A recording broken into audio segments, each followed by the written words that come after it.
Well, thank you so much for tuning in. My name is Tyler Feller, and I am a storyteller at Intentional Churches, where we help your church mobilize the 99 to reach the one.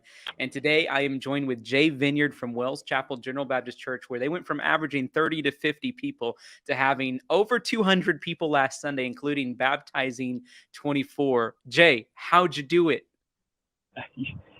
It was definitely a process, and it was the biggest part of it was intentional churches, and I wasn't really even thinking about our intentional churches until 2 weeks ago when we started planning our baptism. 3 weeks ago, we started really planning our baptism and getting things lined up.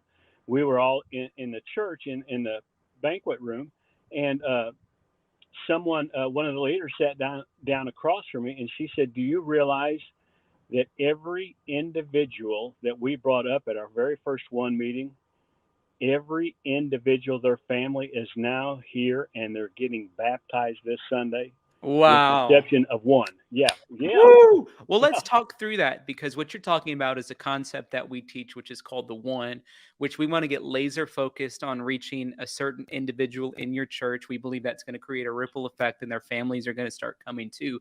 Who was the one at Wells Chapel?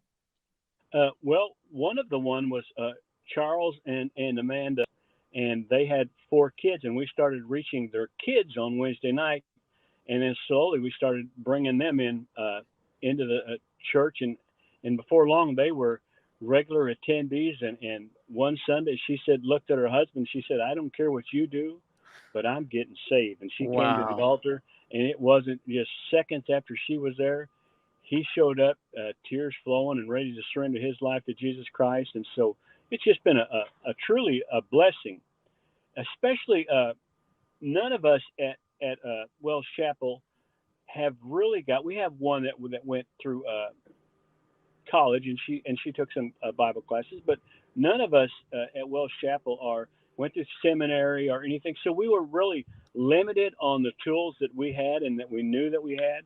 And Yep. so when you and Dr. Chris give us this opportunity to for intentional churches, we were just flabbergasted Yeah. and blown away at the tools that you give us, because there was so much that we were missing, and we're trying to implement those. Yeah. Yeah.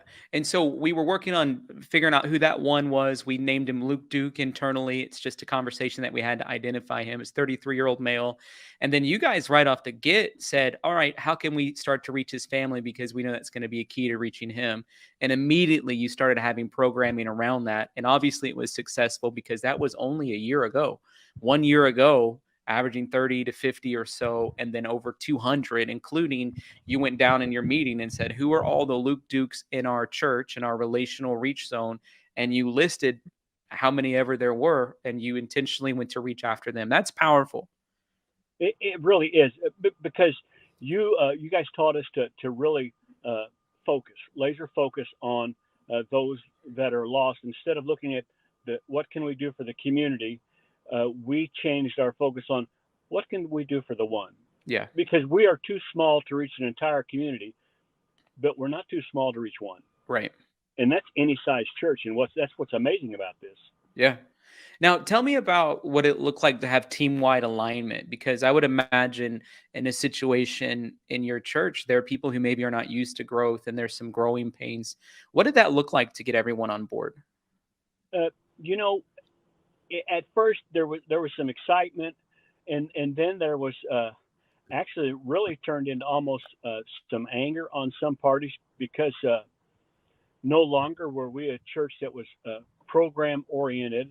Your Christmas program, your Easters, and the things that you're going to do anyways. But now we were laser focused on salvation, and so we started literally getting bigger, and it made some people very uncomfortable that we started getting bigger, and their voice started getting smaller at the church, because we really exploded. And to really understand our church sits uh, 20, 20 minutes from the nearest dollar store. We Mhm. literally are in the middle of nowhere, but yet we're in the middle of where it's all happening. When there's not even a Dollar General around, that's pretty rough.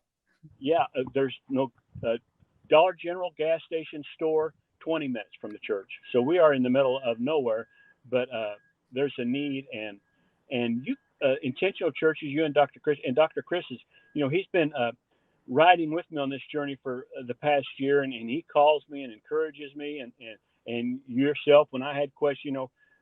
I went down to Nashville and seen you a couple weeks ago or a couple months ago because we seem to have hit a stall. Yep. And you and Dr. Chris both give me the same answer. We have literally outgrown our space. Yeah. And so now we're taking out the old pews, and we're in the process of getting chairs, which is going to increase our capacity probably 30% on our seating. And if we have to break down to 2 services, and we're going to go to 2 services, we don't want to do that, but we will. But all of this becomes you guys just following through and mentoring with us and explaining what's next. Yeah, no, that's really powerful. And when we talk about the Great Commission engine, how much has that become a part of just how you process what you do as a leader and how you mobilize the people in your congregation? It really has changed our congregation focus. Instead of, oh, look, we have a new family here. Now our thought is, we have someone here that doesn't know Jesus. Yeah. And so it's really changed our focus on, the big numbers. We, of course, as a pastor, you got to keep an eye on the numbers to see how you're doing. But that focusing on the lost is really the key to all of it.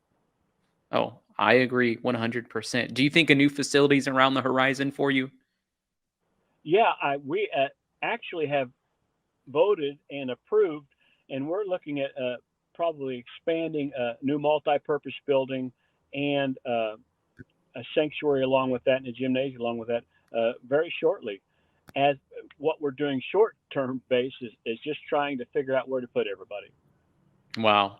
Well, that is so awesome, Jay Vineyard from Wells Chapel General Baptist Church. Thank you so much for joining us today. You betcha, buddy. If you're interested in learning more about mobilizing the 99 in your congregation to reach the one like Pastor Jay, just go to www.intentionalchurches.com. Scroll down to the bottom where we have a free 21-question assessment. It will take you about 3 minutes, but it will give you all the tools that you need to activate the Great Commission in your church.